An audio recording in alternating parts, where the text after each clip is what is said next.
अस्सलामु अलैकुम दोस्तों। इस्लाम मज़हब के ऊपर हमेशा से उंगलियां उठती हुई आई हैं और इस्लाम मज़हब एक फूल की तरह है जिसको जितना दबाया गया है उसकी खुशबू उतनी ही ज़्यादा फैलती गई है।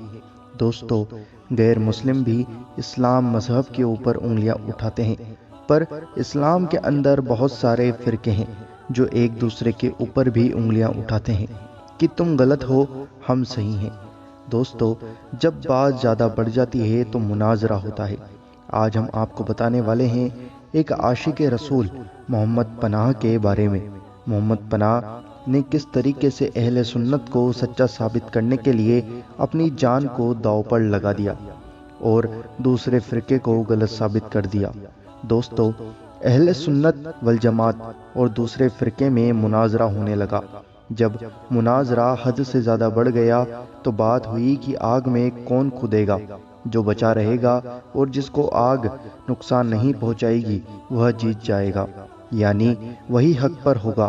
तो दोस्तों, मोहम्मद पनाह अहले सुन्नत की जमात से हैं और वह दूसरा इंसान दूसरे फ़िरके से है।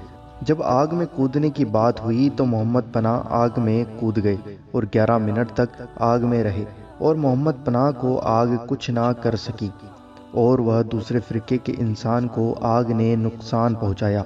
दोस्तों, यह बात 1998 यानी 1998 की है। दोस्तों, हमको यह न्यूज़ मिली है, आप चाहें तो इस न्यूज़ को पढ़ भी सकते हैं। मुझे उम्मीद है कि आशिकाने रसूल को यह वीडियो पसंद आई होगी। इस वीडियो को दिल खोल कर ज़्यादा से ज़्यादा आगे ज़रूर शेयर करें और सभी लोगों तक यह पैगाम पहुंचाएं कि अहले सुन्नत वल जमात हक पर है। और आपने अभी तक हमारे चैनल अल्लाह दीन को सब्सक्राइब नहीं करा तो जल्दी से सब्सक्राइब कर दें, क्योंकि हम आपके लिए ऐसी अच्छी वीडियोज़ लाते रहते हैं।